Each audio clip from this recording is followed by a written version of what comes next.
अच्छाई की बीमारी पार्ट 1। प्रीति एक पढ़ी लिखी लड़की थी। उसकी इच्छा थी कि उसकी शादी एक बड़े परिवार में हो, जहां वो सास, ननद, देवरानी, जिठानी सबके साथ मिलजुल कर प्यार से रहे। जैसा उसने चाहा उसे वैसा मिल भी गया और प्रीति की शादी अमित के साथ, यानी कि एक बड़े से परिवार में हो गई। शादी के बाद अपने बड़े से ससुराल में जाने की खुशी मन में दबाए वो विदा होकर आ गई। उसके ससुराल में सास ससुर के अलावा एक जेठ जेठानी और ननद नंदोय भी थे। लेकिन असल जिंदगी टीवी सीरियल के ये रिश्ता क्या कहलाता जैसी नहीं होती, इसलिए शादी तो हो गई थी, लेकिन असल झटका लगना अभी बाकी था। शादी के कुछ दिन बाद। देखो बच्चों, आज से आपकी नाश्ते में पिज्ज़ा, पास्ता, बर्गर, मैगी जो भी खाना हो आप चाची को बता देना। चाची झटपट आपके लिए बनाकर तैयार कर देगी। आज से चाची आपकी बेस्ट फ्रेंड है। अरे चाची, आपके हाथ में तो जादू है, जादू। आप इतना टेस्टी खाना बनाती हो, मैं तो उंगली चाटता रह जाता हूँ। आप एक काम करना, शाम को मेरे लिए पिज्ज़ा बना देना। अच्छा ठीक है लड्डू, पक्का बना दूंगी।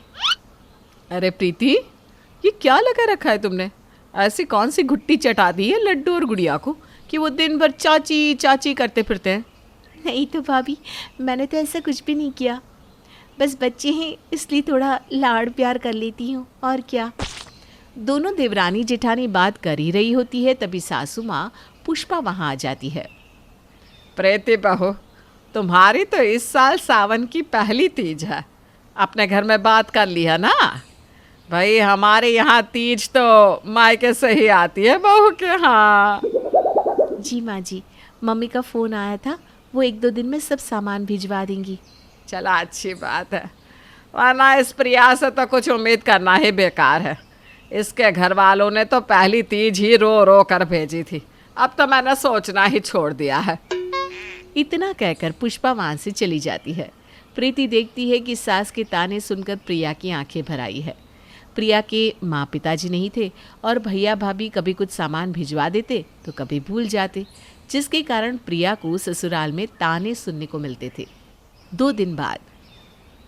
ये लीजिए बहन जी, ये आपकी साड़ी है और ये भाई साहब का जोड़ा। बाकी सब खाने पीने का सामान है।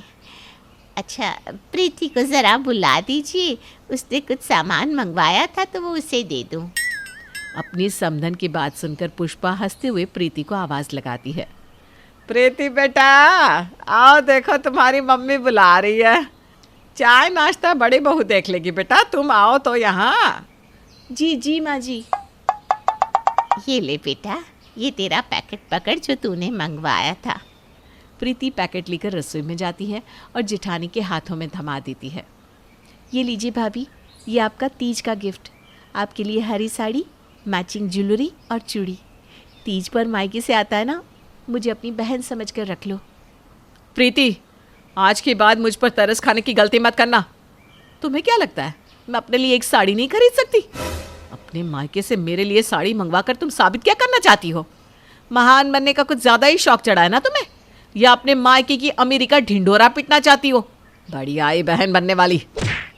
अच्छा, अब समझ में आया। ये सब माँ जी की नज़र में अपने नंबर बढ़वाने का तरीका है ना तुम्हारा, ताकि माँ जी समझे कि तुम बहुत महान हो। सही कहा ना मैंने? भाभी, आप ऐसा क्यों सोचती है? मैं तो बस आपको खुश देखना चाहती थी, इसलिए मैंने आपके लिए भी अपने जैसी साड़ी मंगवा ली। सोचा था दोनों एक जैसी साड़ी पहनकर तीज मनाएंगे।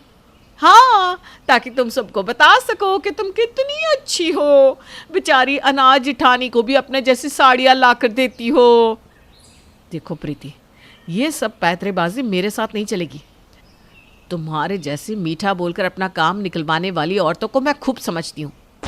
इतना कहकर प्रिया प्रीति की दी हुई साड़ी उसके हाथ में थमाकर चली जाती है और प्रीति आंसू भरी आंखों से उसे बस देखती रह जाती है।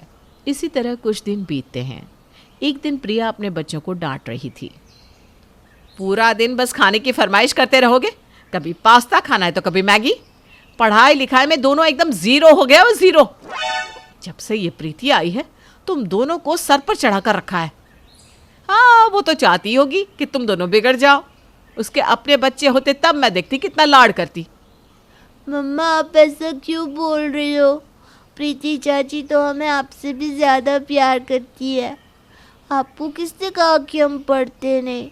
शाम को जब आप सब्जी लेने जाती हो तो चाची ही तो पढ़ाती है। इस प्रीति की ना आज खैर नहीं।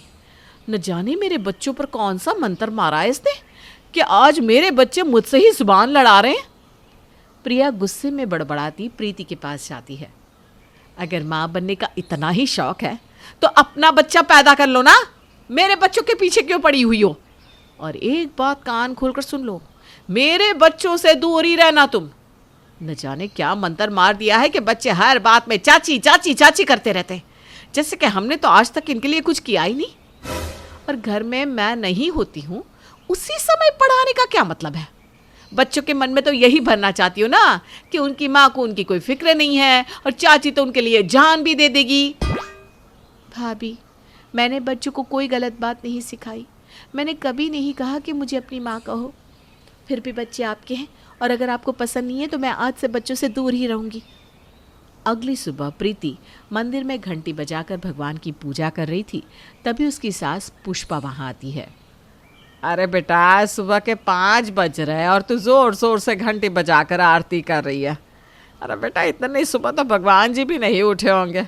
ऐसी भी क्या जल्दी थी कि इतने सवेरे उठकर तू मंदिर में भगवान की नींद डिस्टर्ब कर रही है?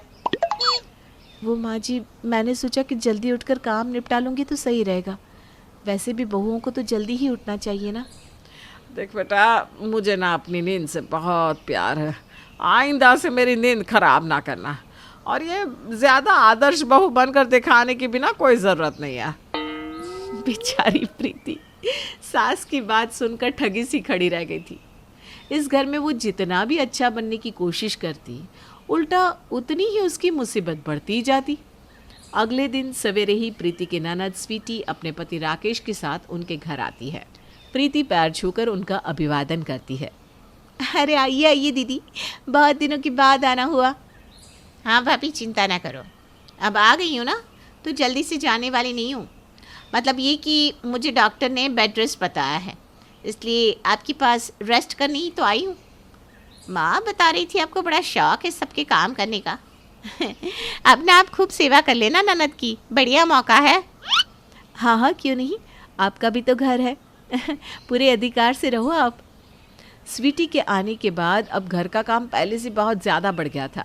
प्रीति पूरा दिन घर के काम और खाना बनाने में लगी रहती। ननद स्वीटी की भी प्रीति पूरे मन से सेवा कर रही थी। ये क्या नया चलन चला रही हो तुम घर में, हाँ? और ये हर समय घूंघट में लिपटे हुए संस्कारी बहू बनकर क्या साबित करना चाहती हो? ये जो तुम सर पर पल्लू रखकर आदर्श बहू बनकर दिखा रही हो ना, उससे कोई खुश नहीं होने वाला। बस तुम्हारे चक्कर में मुझे ज़रूर बातें सुनने को मिल जाती है। जब देखो तब स्वीटी के आगे पीछे घूमती रहती हो। आज तुम सर पर चढ़ाओगी ना तो कल को झेलना तो मुझे ही पड़ेगा। तुम्हें तो अच्छाई की बीमारी है ना। ज़रूर तुम्हें कोई अच्छाई का कीड़ा काट कर गया है जो इतना जलील होने के बाद भी तुम नहीं सुधरती। प्रीति बात को बढ़ाना नहीं चाहती थी, इसलिए जेठानी की बातों का जवाब दिए बगैर ही वो वहां से अपने कमरे में लौट आती है। To be continued.